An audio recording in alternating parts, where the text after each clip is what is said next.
Hello everyone, welcome to another video. I hope you enjoy it. This is going to be a good one. I mean, it already is a good one because I've already filmed it and I know it's a good one.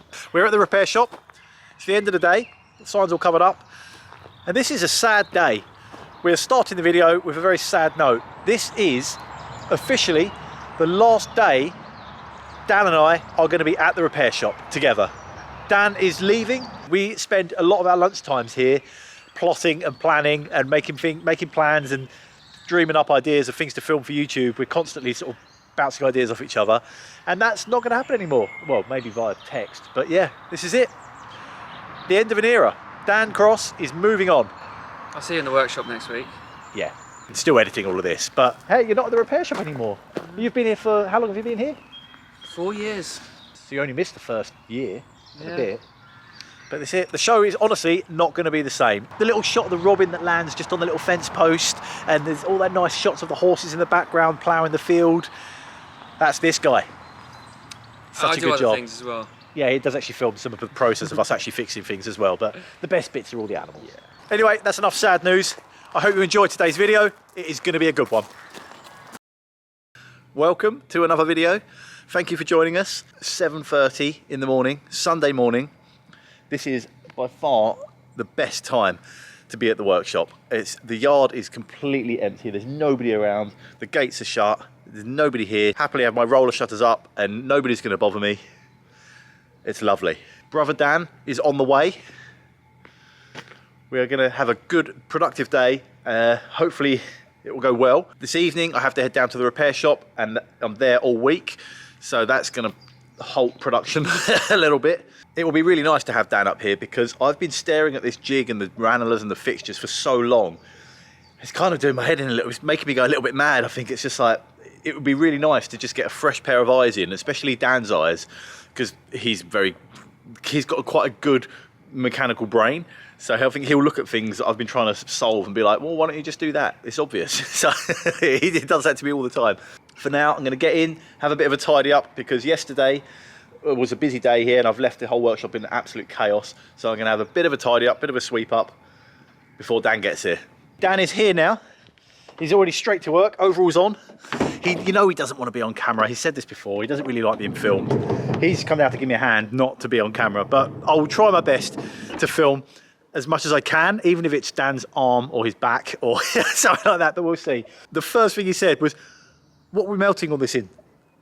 What are we going to melt the babbitt in? I was like, oh no. All week I've been buying so many things to be prepared for this day. The angle finders and bits, so much stuff I had to get. And a crucible was on the list of things to get. I just forgot. I didn't get it. So we are improvising. I've run to Sainsbury's. We're using a saucepan. Dan's inside at the moment, leveling the what do you call it? Tramming. Setting up the head for the Bridgeport, because I need to sort of machine a couple of surfaces for the last couple of components for the jig, for the fixture to hold the top axle in. I've sort of got so far. Dan's come in, critiqued and moaned about everything that I've done, saying none of it's good enough. And he's now making everything good. So I'm glad he's here. Here we go, Dan. I've got a saucepan. This is all I could find. It's got a bit of a porry spout. Teflon. We'll see what happens. Is it Teflon? It's black, it must be, yeah. We'll find out. Not suitable for use with metal utensils because you'll scratch it. Just scratch off the thing, yeah. Okay, well, let's see what happens. That's all my hands.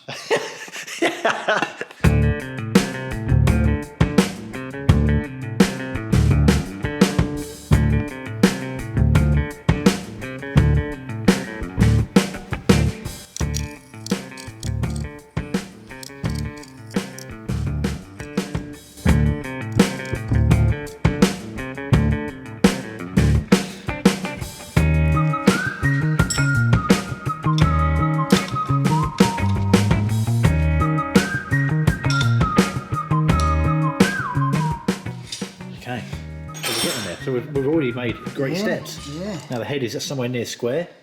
Vice is mounted and square. No? Yeah. The vice is on. Where this needs to be. Somewhere else. Spring loaded. Okay, that feels like that's released. Let's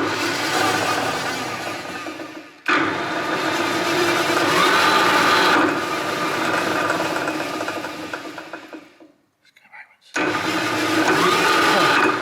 two speeds in both directions. Yeah. Fancy. That's it. Now we're going to tap it in. Now you can hit it with a hammer. We haven't got the soft hammer anymore. That one's soft. That's not heavy enough.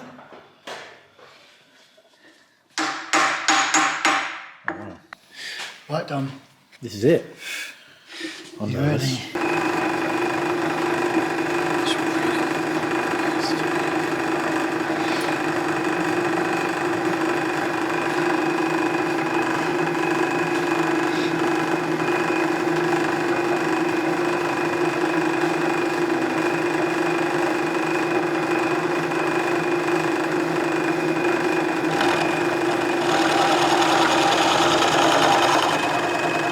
The lube man.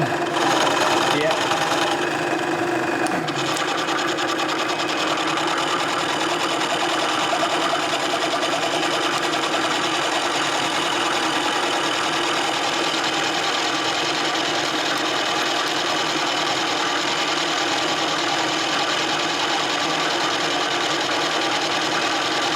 No going back now. That's it. It's definitely not round anymore. Look at that.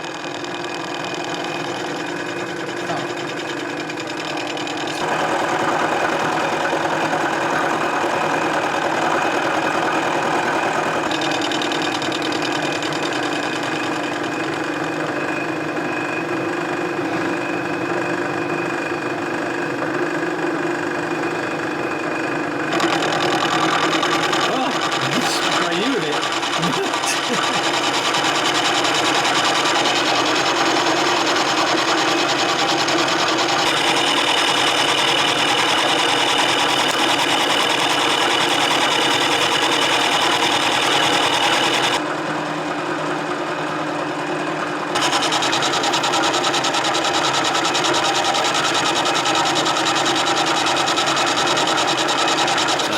Yeah.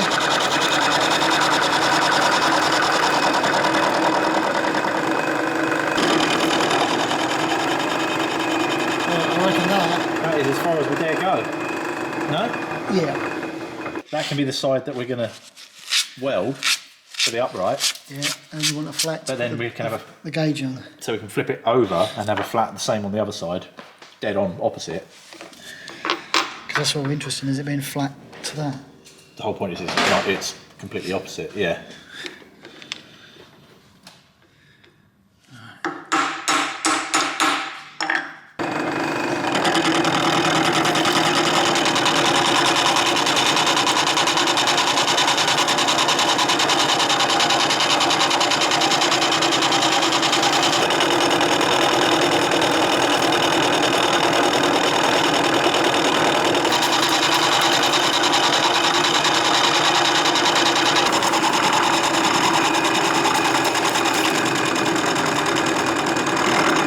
Right, here we go then. This is the contraption that we've made. It doesn't really make sense on the table, does it? But the threaded end of the jig goes up there, and then the top axle goes in there. Dan's machined that, so that face is nice and flat, butted up to that one. So that angle is perfectly, well, hopefully perfectly 90 degrees. Now I'm going to weld across there and put these two together. Two will become one.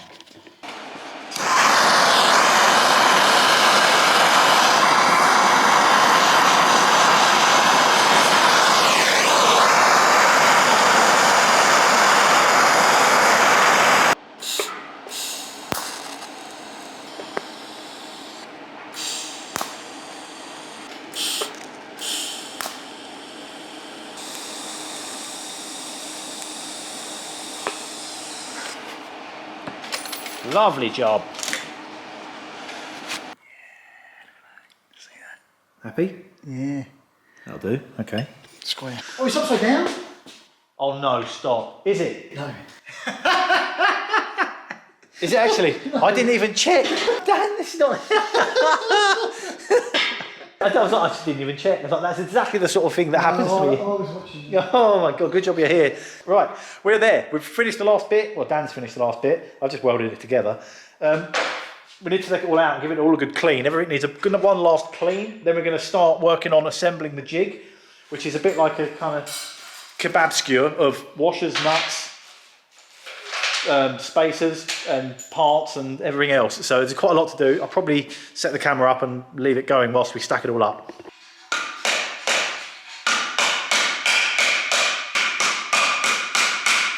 It's made of aluminium.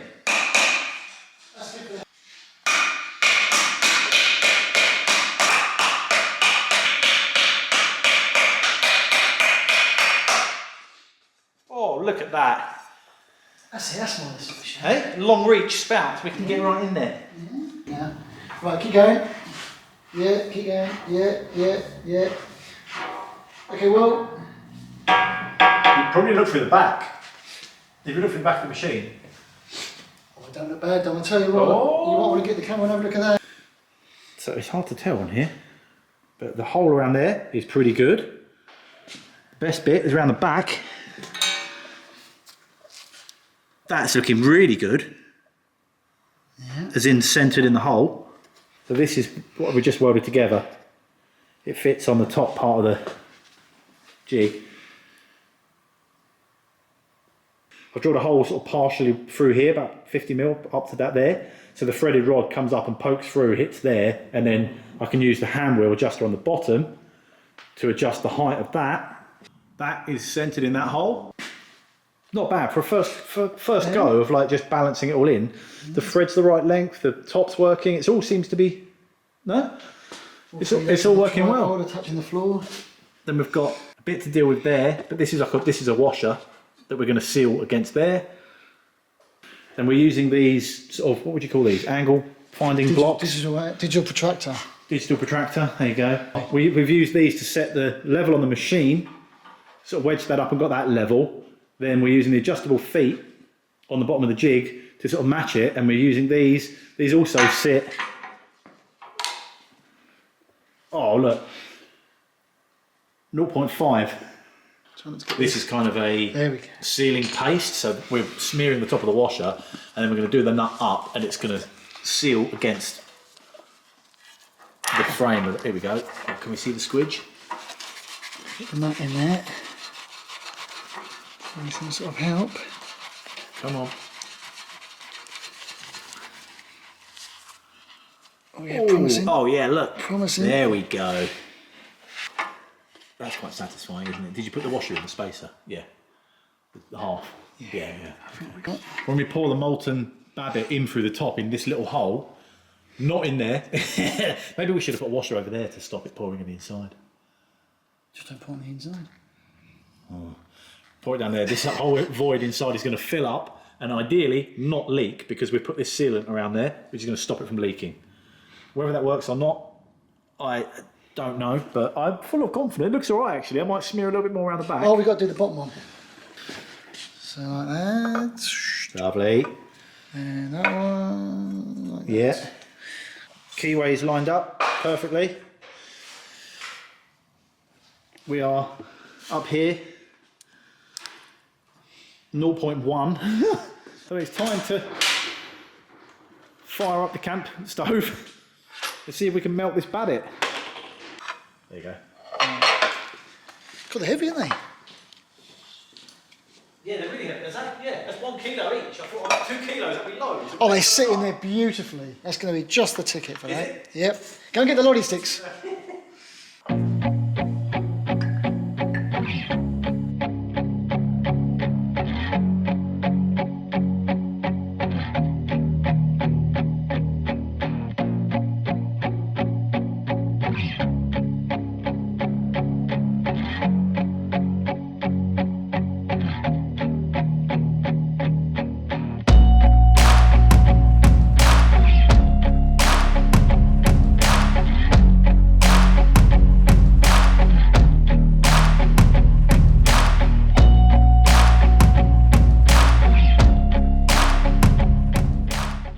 Although we've got laser thermometers, temperature probes and all sorts of other stuff, everybody that I've spoken to and all the videos I've watched about pouring babbitt, they've got a lolly stick and they put it in the molten babbitt, and when that gets scorched and turns a bit black, they're like, that's how you to tell if it's the right temperature.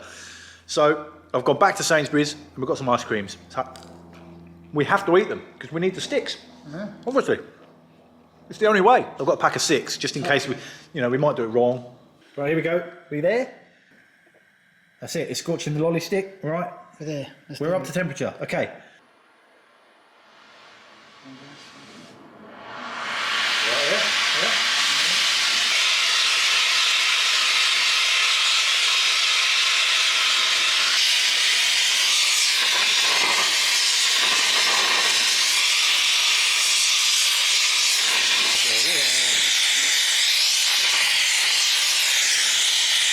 Right, we are looking good. The babbitt is up to temperature. Dan's up there, preheating the body. We need to get now up to 200 degrees. I've got my full PPE outfit on. We're nearly there. We're so close. I'll put you on the tripod now. We're getting ready. I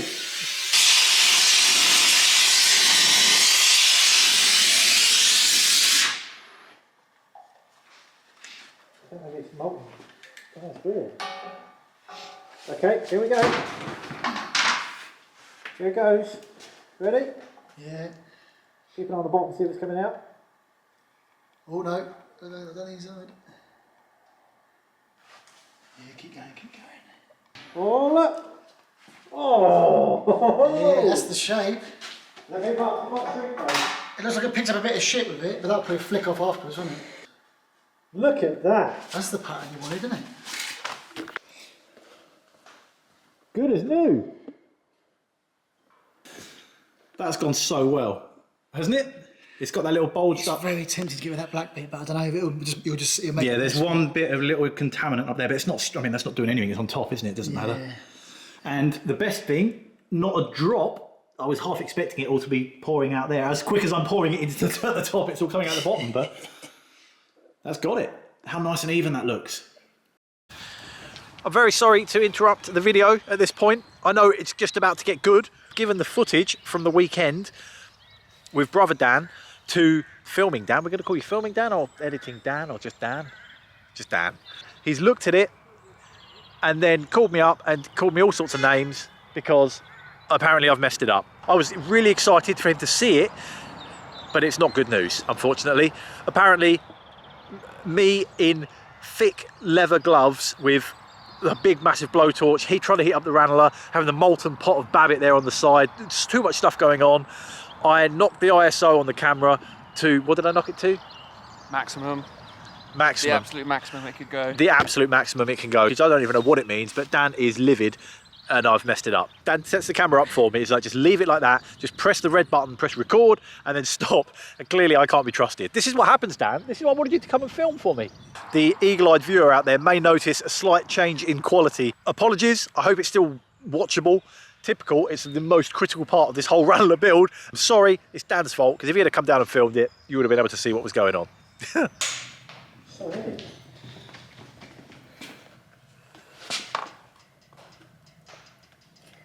I'm not sure I can get in there.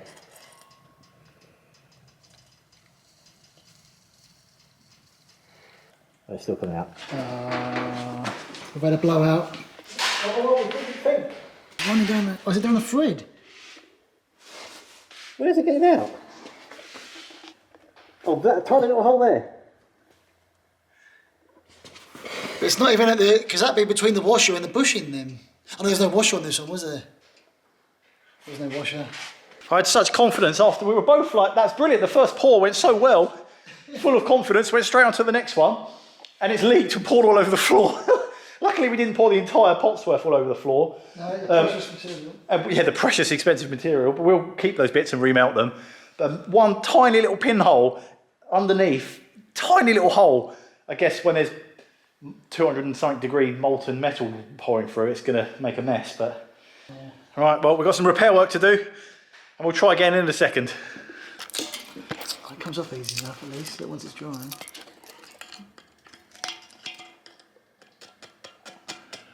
Oh, this is a bit more solid. Into the gap, I think. Oh, that's my fault then. That tight, let's go with the screwdriver, jam it in, let's see where it is. Yeah, I think just There, there. that tiny little hole A bit there. missing there, haven't there? And it's shot through there. Yeah. God, it's literally a pinhole. Okay, well that is absolutely my fault then, because I smeared that stuff around there. one tiny little hole. Could have been a little air bubble. Could have been like a little bit of gas or something escaped, couldn't it? Just pushed its way through. An air bubble's pushed its way through. Tiny hole in the bottom, and everything's just poured through. So we'll chip away the area, reseal it all up, dry that off again, remelt the babbitt, and try again. There's the drips that escaped last time. Back in there. Another one. Don't splash it too much. Oh, that's going to be a good one.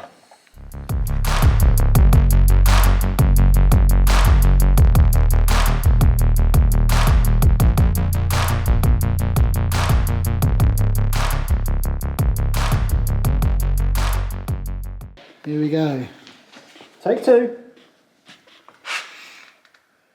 Ready? Yeah.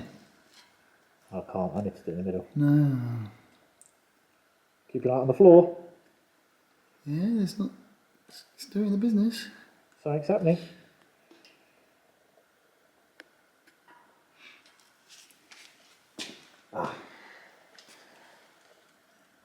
Here we go, done.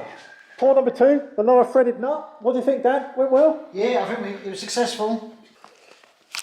God, get that thing off. Right, I think it's gone really well. I poured a little bit too much, kind of expecting it to maybe shrink and cool as it shrinks, but it looks a bit blobby and a bit messy. But for a first go, I think we've done really well. And the jig and everything seems to have worked. I mean, we don't really know yet. Well, no, we kind of do. It's sort of, It's still it's there. It's still square. It's all still square. We keep checking the levels. They're all still square, all level.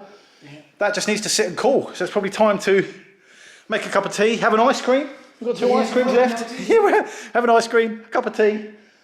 We'll come back in a bit once this has cooled down and see if we can take the jig away, move all of that paste, get all that paste out of the way. See how we look. Right, this is it.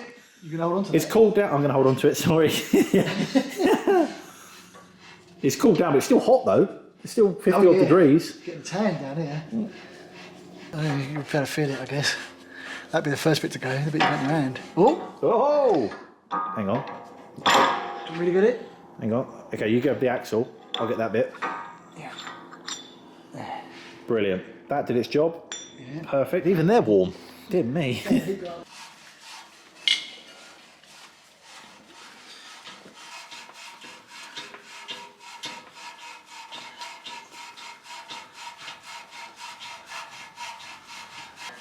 Mixed metals. Perfect. Well, that's floating. That's it. That is holding it. A little knock.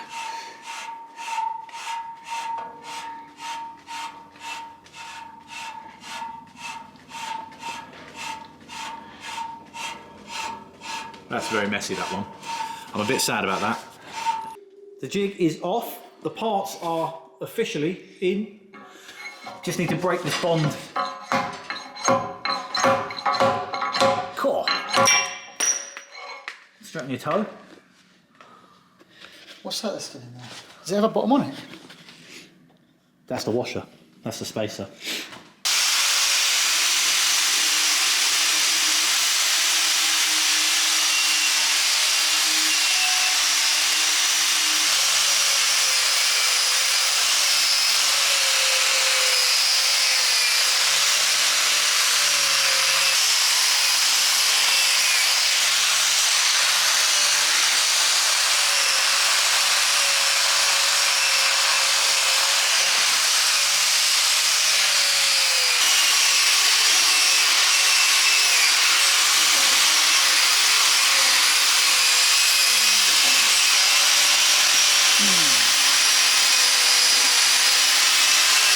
Right, so, what, threaded rod first. This is the moment of truth, hopefully. That's going to screw in there.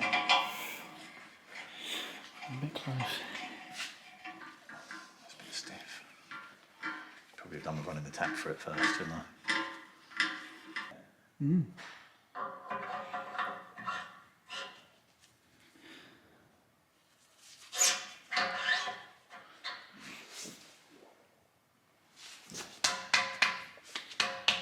Shrunk. That is tight. Look at that. Yeah, I think the jig has done the job. At least on the alignment front. That's perfect. Didn't fight, did it? No. That's it. It's in. So this is the new cradle. Ready machined.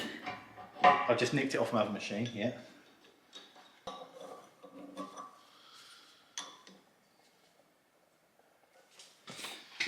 For the squareness. Oh. Yeah, I'd say it's pretty good. Pretty good. This is the handle. I haven't got the handle. The wheel I'm missing. But next week, hopefully, Chris is actually making more as we speak at the foundry.